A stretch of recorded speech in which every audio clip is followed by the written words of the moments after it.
Have you ever been pushed so far that you decided to teach someone a lesson they'd never forget? That was me, standing on the shore of my own lake, watching strangers laugh on a spot I'd paid and worked hard for thanks to an HOA Karen who thought the rules didn't apply to her. But when she crossed the line and gave my lakefront to her friends for free, I didn't argue. I took action.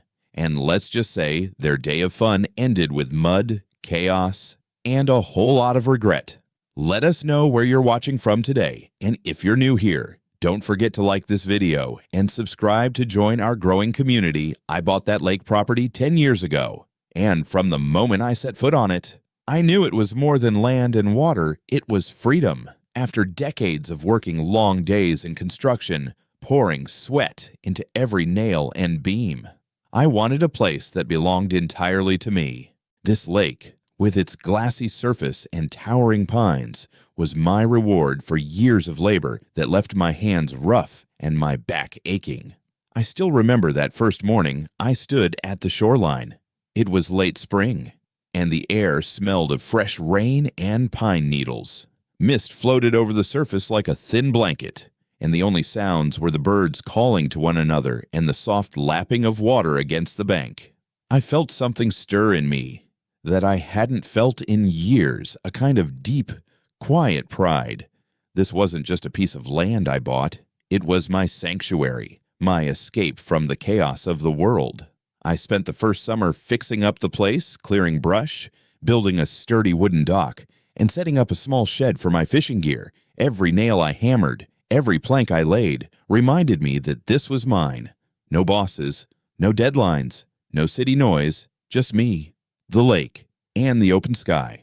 Sometimes I'd stay out there for hours, watching the light change from dawn to dusk. I learned every inch of the shoreline, every old tree that leaned toward the water, and every ripple where the fish liked to hide. The lake became a part of my life's rhythm. I'd bring a cooler full of beer and my old fishing rod, and sit under the big oak tree with Max, my golden retriever, resting by my side. Max loved the lake almost as much as I did. He'd splash in the shallow water, chasing sticks or barking at ducks that drifted too close to shore. My nephew would come by sometimes, and I'd teach him how to bait a hook, just like my father taught me when I was a boy, watching the kid's face light up when he caught his first fish that was worth more than any paycheck I'd ever earned. But the lake wasn't just for good times. It was where I came when life weighed heavy on me. When my father passed away, I sat on that dock until the stars came out, letting the quiet water soak up my grief. When I debated selling my construction business years ago, I found my answer while staring at the stillness of the lake at sunrise. Every memory, every decision seemed to pass through this place. It was as if the water could listen and hold my secrets. For the longest time, I had no trouble with anyone. My property was clearly marked. The access path was fenced, and I respected the HOA's boundaries on the surrounding roads and trails. They handled the nearby neighborhoods, but my lot stood apart.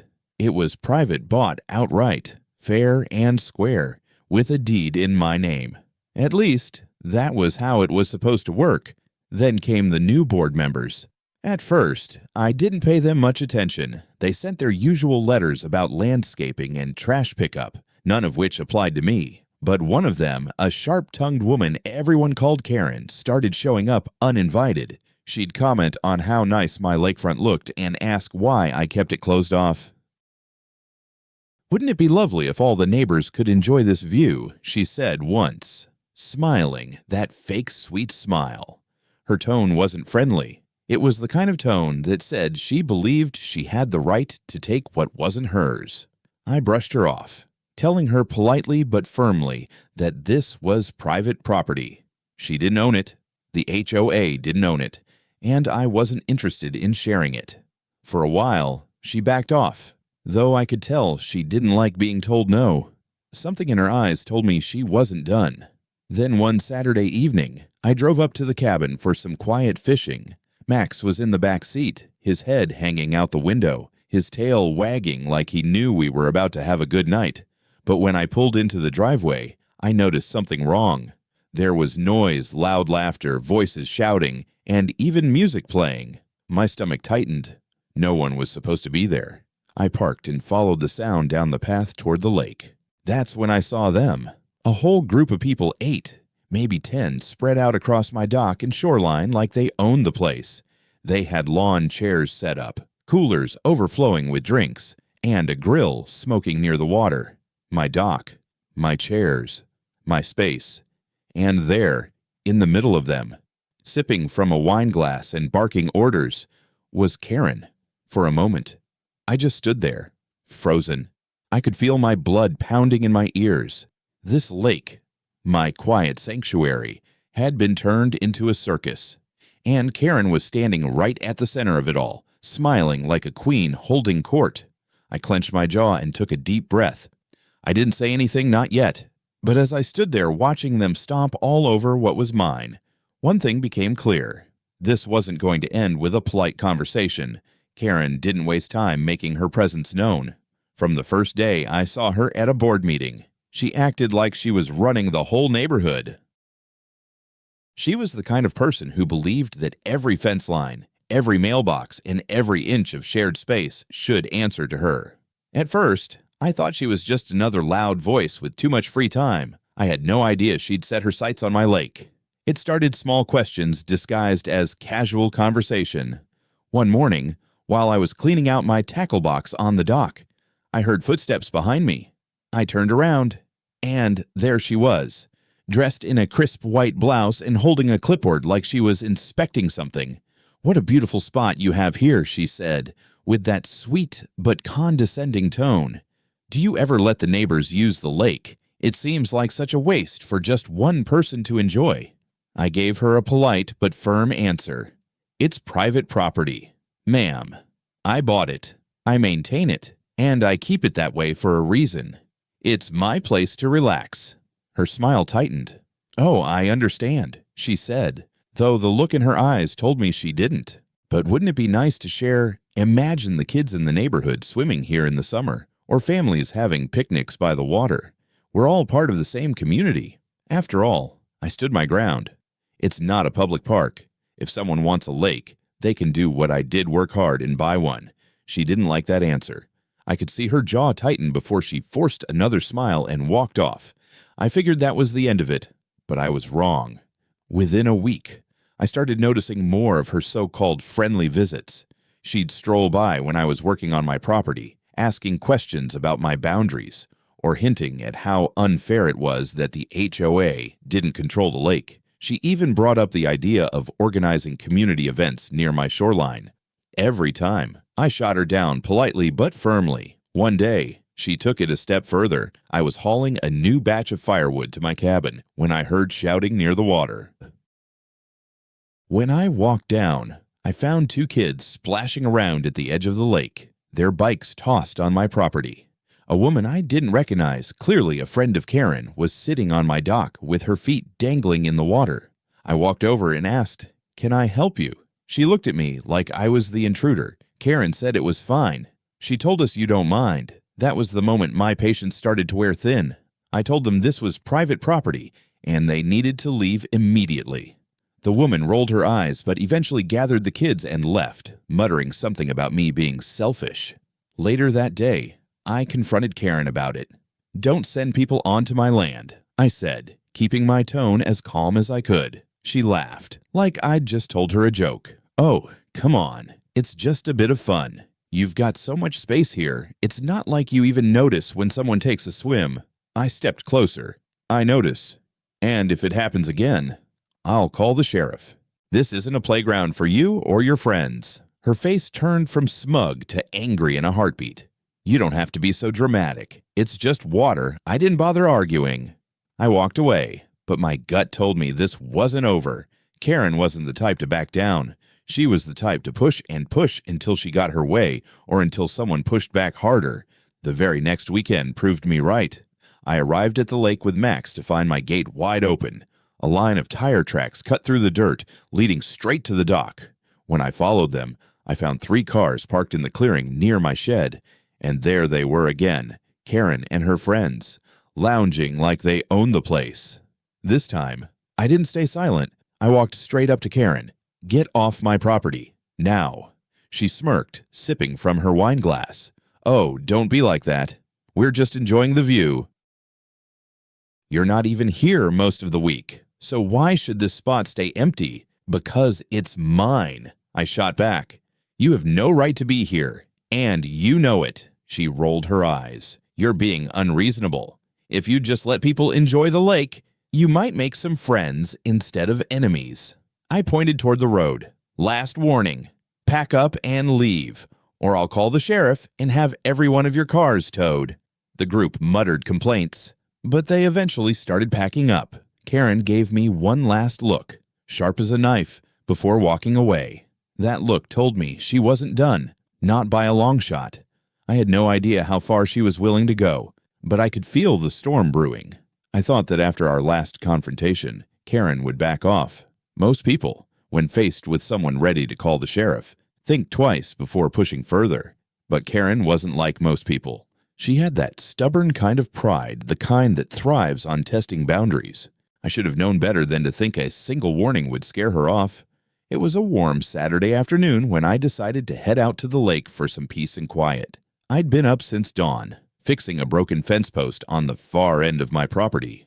By midday, I was ready for a cold beer and a lazy afternoon with Max.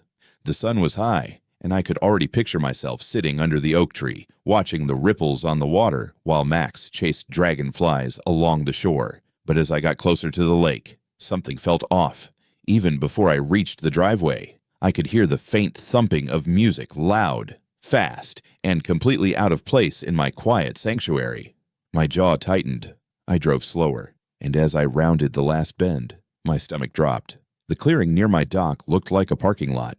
At least 6 cars were crammed into the space I kept clear for my truck and trailer. Some were parked so close to my shed that I worried they'd scratch the siding. And near the water, it was chaos. There were people everywhere, 20, maybe more, laughing, drinking, and making themselves at home. Folding tables were set up with coolers and food. A couple of kids were splashing in the shallow water, kicking mud into the air, while 2 men stood on my dock holding fishing rods I didn't recognize. There was even a small inflatable raft floating near the center of the lake, with 3 teenagers sprawled out on it like they were sunbathing at a resort. I parked the truck and climbed out, my boots hitting the dirt harder than usual. Max jumped out behind me, his ears perked up as if he could sense my tension. I scanned the crowd, and sure enough, there she was, Karen sitting on one of my lawn chairs like she was queen of the whole lake. She wore oversized sunglasses and a wide-brimmed hat, holding a glass of something that looked like white wine. "Karen," I said sharply, walking straight toward her. "What the hell is going on here?" She turned slowly, flashing me that fake sweet smile. "Oh, hi there. We're just having a little gathering. Isn't it a beautiful day for the lake?" A gathering, I barked. On my property, with my dock, my chairs, my damn shed being blocked by all these cars. "Did you forget the conversation we had last week?" Karen waved her hand like I was overreacting. "Oh, don't be so uptight. Nobody's hurting anything. We're just enjoying nature. You can't keep this whole place to yourself all the time. It's selfish." I felt my blood boil. Selfish. I bought this land with my own money. I maintain it. I pay taxes on it. And you think you can just invite the whole neighborhood without asking me? A few of her friends started watching, whispering behind their drinks. One man chuckled, clearly amused by the scene. "Come on, buddy," he said. "It's just a lake. Relax." I stepped closer, my voice dropping low. "You have 5 minutes to pack up and leave. Every car, every cooler, every last one of you. If you're not gone, I'm calling the sheriff, and I'll have every vehicle here towed. This is trespassing." Karen's smile vanished. "You wouldn't dare," she hissed. "Do you know how ridiculous you'll look, calling the cops on families just trying to enjoy the day? I don't care how it looks," I snapped. "You're on my land. Get off." For a moment, I thought she might actually stand her ground. Her jaw tightened, and I could see the defiance in her eyes. But when I pulled out my phone, ready to make the call, she let out an exasperated sigh and waved her hand at the group. "Fine. Everyone pack up. The guy wants to be alone with his precious lake." People grumbled and complained, but they started gathering their things. Kids whined. Adults muttered about how some people don't know how to share, but I didn't care. One by one, they hauled their coolers and chairs back to their cars. When Karen passed me on her way out, she stopped just long enough to glare at me. "This isn't over," she said quietly, her voice dripping with venom. "You can't keep everyone away forever. Sooner or later, you'll see things my way." I didn't respond. I just stood there, arms crossed, watching her get into her car and drive off.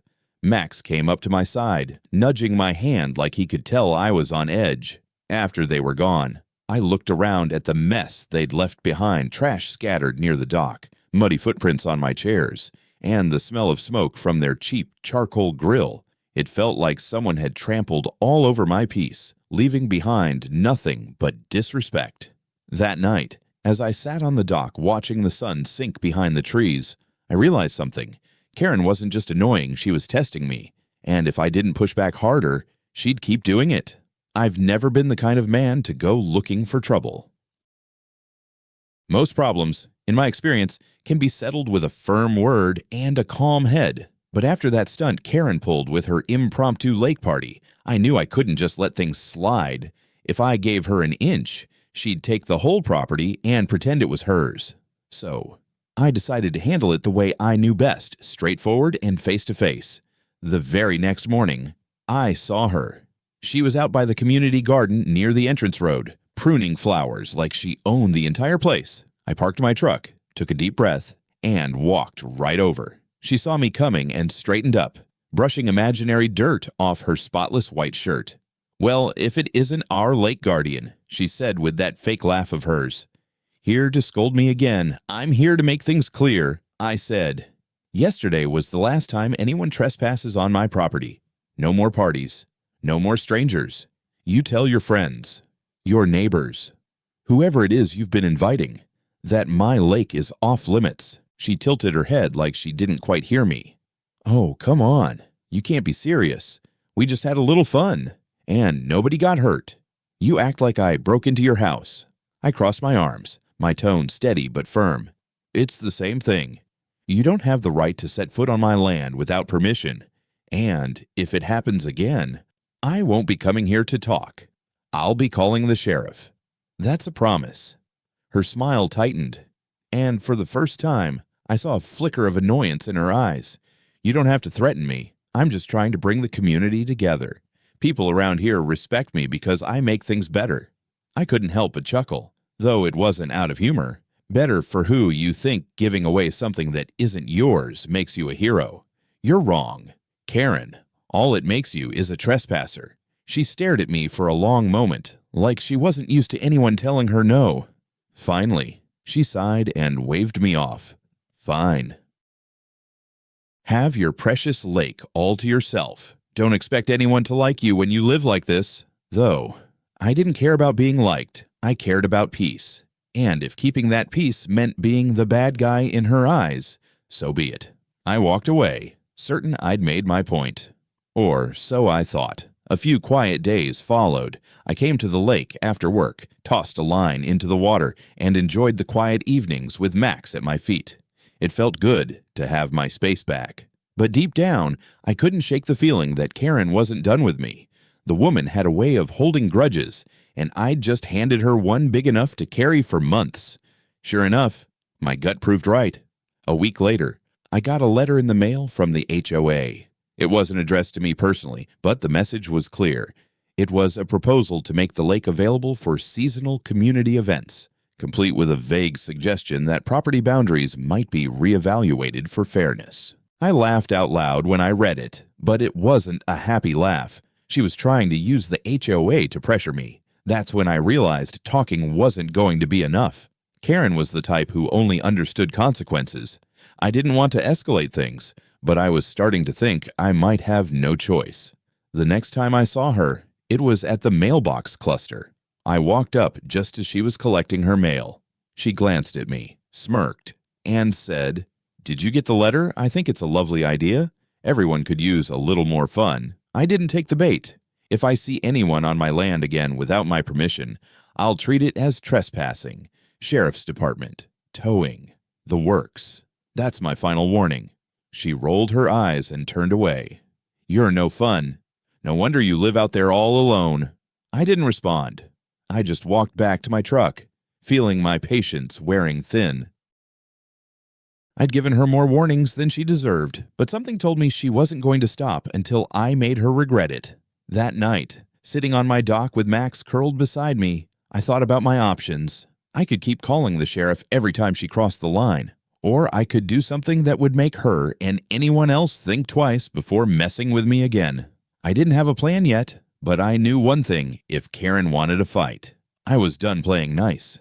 It didn't take long for Karen to cross the line again.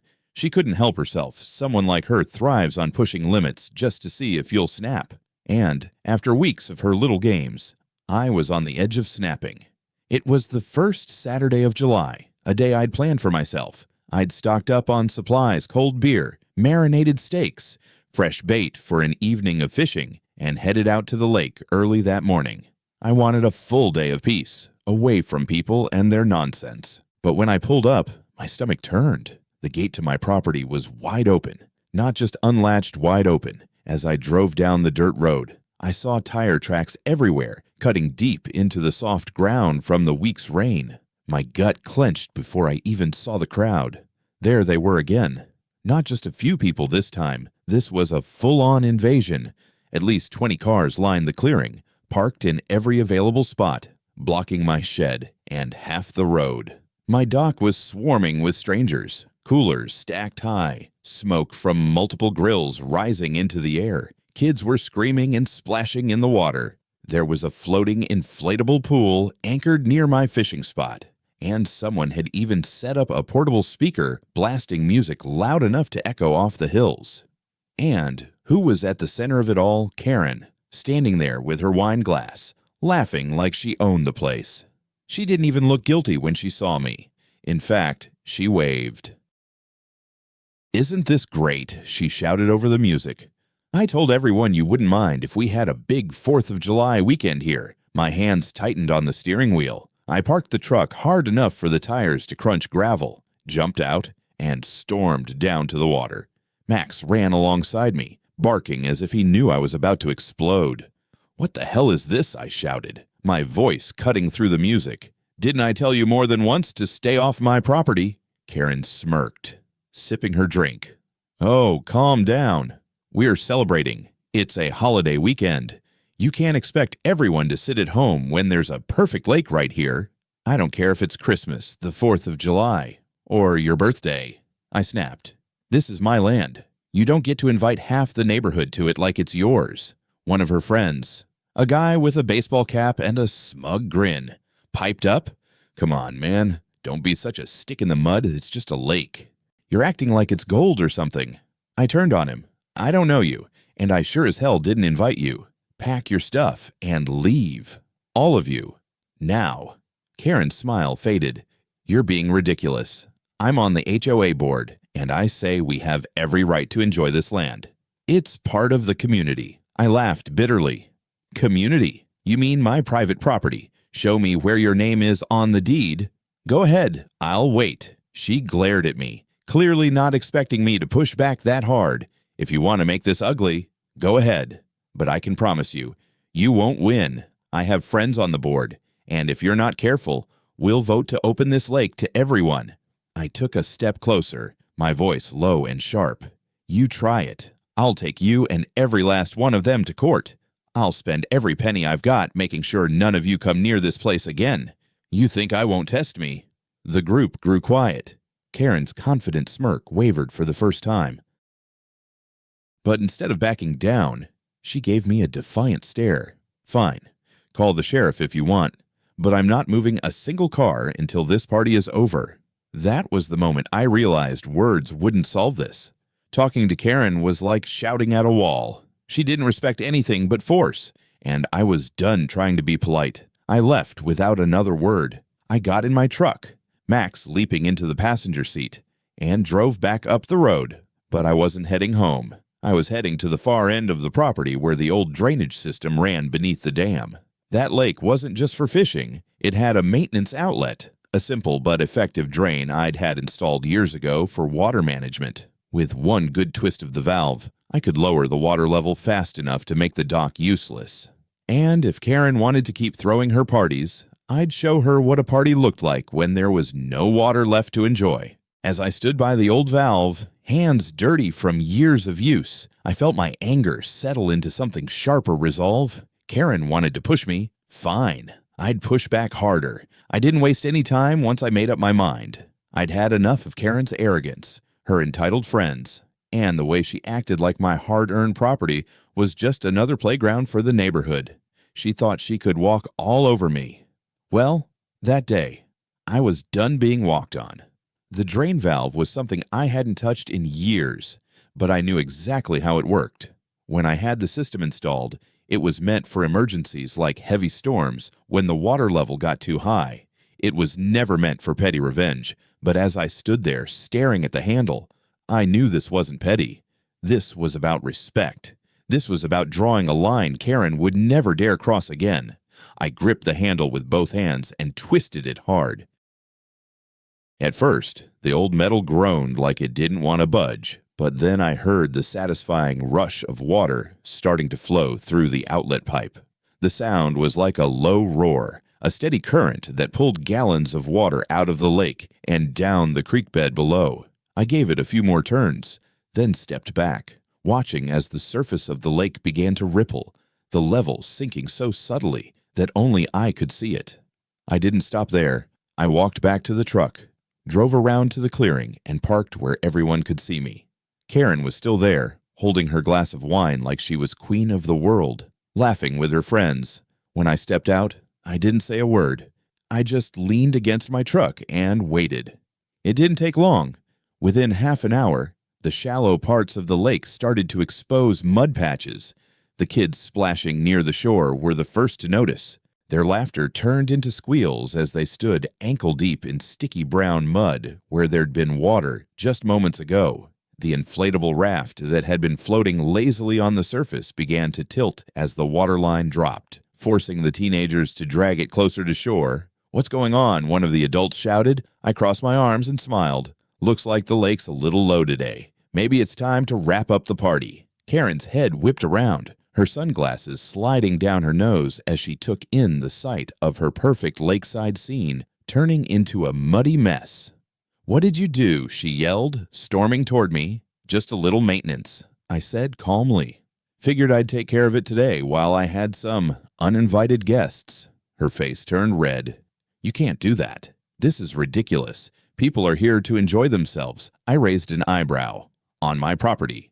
"You mean the property I told you to stay off? You were warned." "Karen, I'm done talking."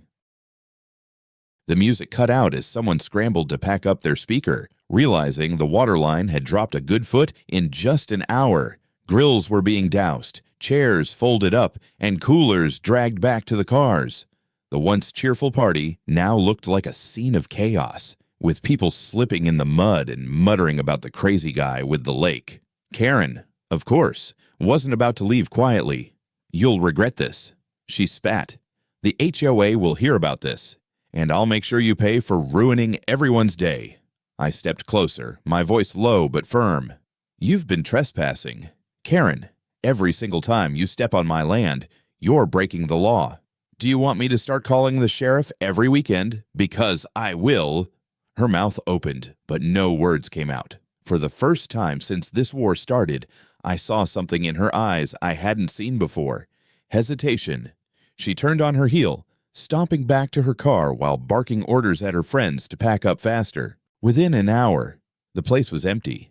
The dock, once crowded with lawn chairs and coolers, stood alone over a muddy stretch where the water used to be. I walked down to the end of it, Max trotting beside me, and looked out over the lake.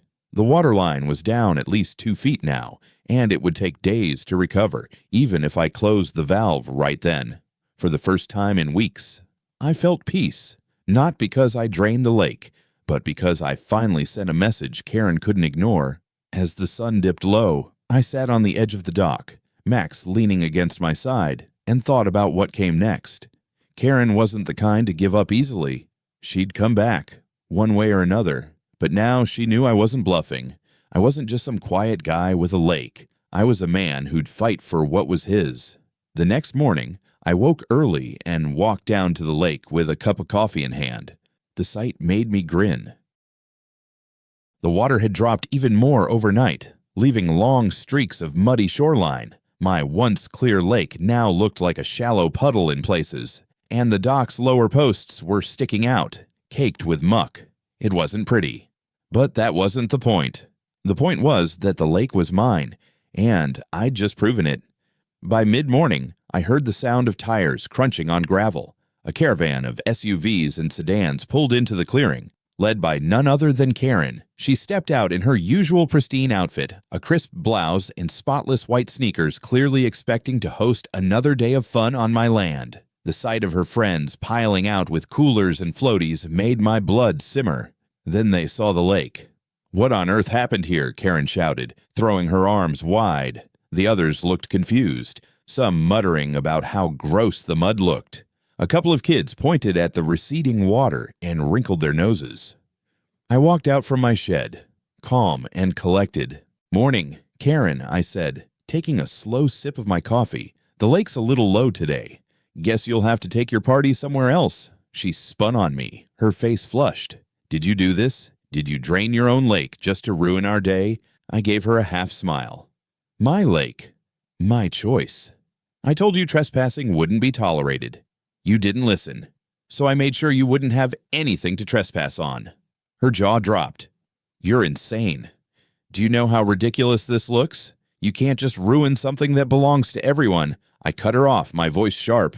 "Everyone, let me remind you. Karen, this lake belongs to me. It's not HOA property. It's not a community pool. And it's sure as hell not your personal party venue. I bought it, I built the dock, and I take care of it. You don't get to act like it's yours." Her friends started shuffling, clearly uncomfortable. One of them whispered, "Maybe we should just leave." But Karen wasn't about to back down. She pointed a finger at me. "This isn't over. The HOA will hear about this, and I'll make sure they take action. You can't just bully people because you have a deed." I laughed, but it wasn't out of humor.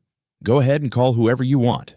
I've got every boundary marked, and I've already spoken to the county about my rights. You want to push me again? Next time, I'll have a deputy here writing trespassing citations for every one of your friends. See how fun that party will be." The group went silent. Karen stood there, seething, but she didn't have a comeback. One by one, her so-called supporters started packing up their coolers and folding chairs. Nobody wanted to get caught in the crossfire. By the time the last car drove off, Karen was standing alone, glaring at me like I'd committed some kind of crime. "You're a bitter old man," she spat. "You'll end up alone because of that attitude. Better alone than surrounded by people who don't respect me," I said. "Now get off my land." She stomped back to her car, slamming the door so hard it rattled. With a screech of tires, she sped off down the dirt road, throwing up dust behind her. The silence that followed was golden. I walked down to the dock, Max trailing after me, and looked out at the shallow water. It wasn't the peaceful lake I was used to, but it felt good, knowing I'd taken control. Karen had been humiliated in front of her friends, and I doubted she'd try another stunt like that anytime soon. Still, I wasn't naive. Karen was the kind of person who didn't forgive or forget. I could almost feel her scheming from down the road, trying to figure out her next move. But I was ready for whatever came next. That evening, as the sun sank low and painted the mud with streaks of orange and gold, I turned the valve to start refilling the lake. It would take time for the water to return to its usual level, but that was fine by me.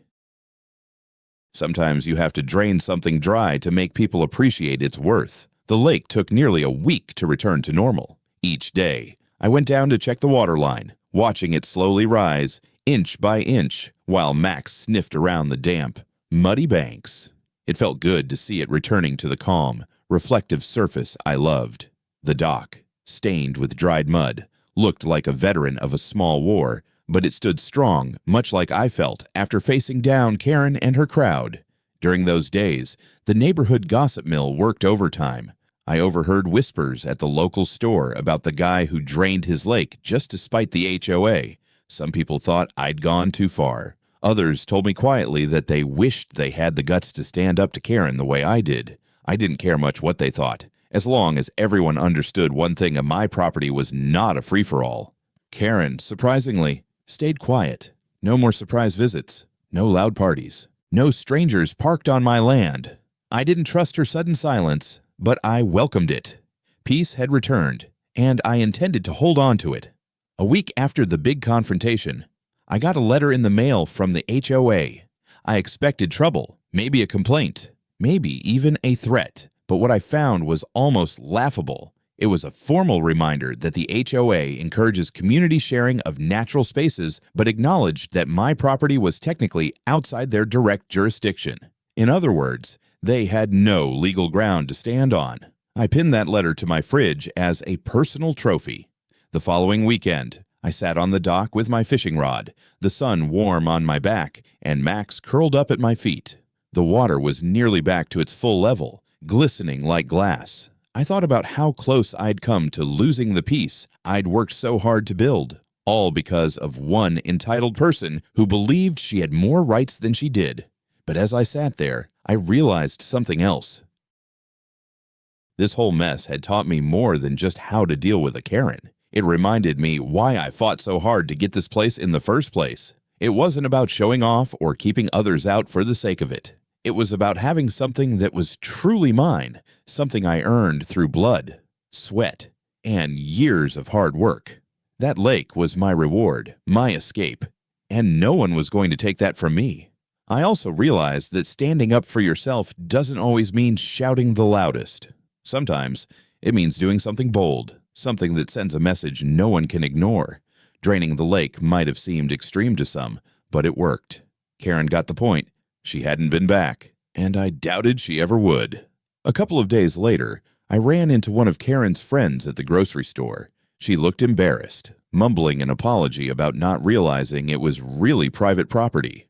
I just nodded and said, "No hard feelings, but I hope you all understand where I'm coming from now." She nodded back, and I could tell the message had sunk in.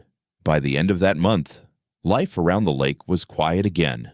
No more unexpected visitors, no more shouting kids or blaring music, just the soft sounds of water lapping against the dock, the wind in the trees, and Max's tail thumping against the boards as he watched the ducks float by. Looking back, I don't regret a single thing I did. Sometimes, when someone pushes you too far, you have to push back in a way they'll never forget. Karen thought she could take advantage of me, that I'd roll over just to avoid conflict. She was wrong. I wasn't about to let anyone HOA or not walk all over my hard work and my peace. As I sat on the dock that final evening of summer, I watched the sunset paint the sky in shades of red and gold. The lake mirrored the colors, calm and beautiful once again. I raised my beer and gave a small toast to the water, to Max, and to myself for holding my ground. Karen might still tell her version of the story, making me out to be the grumpy old guy who hates fun, but that didn't bother me. People can say what they want. I know the truth. The truth is, I stood up for what was mine, and in doing so, I got my peace back. As I sat there on the dock that evening, the last light of summer sinking into the horizon, I realized the fight with Karen was never just about a lake. It was about respect. It was about knowing when to stop turning the other cheek and start standing up for yourself, even if it means making tough choices. That lake wasn't just water and mud. It was a symbol of everything I had worked for in my life. Every early morning, every hard job, every scar on my hands had led to this quiet slice of freedom. Draining the lake might have seemed extreme to some, but it was the only way to make Karen understand that my boundaries weren't up for debate. And when I saw the lake, calm and beautiful again, I knew I'd done the right thing. If you've ever dealt with someone who thought they could push you around, I hope this story reminds you that your peace is worth fighting for. What about you? Have you ever had to stand your ground like this? Share your story in the comments, and if this tale made you smile or gave you courage, hit that subscribe button and join me for more stories about justice, grit, and hard-earned freedom.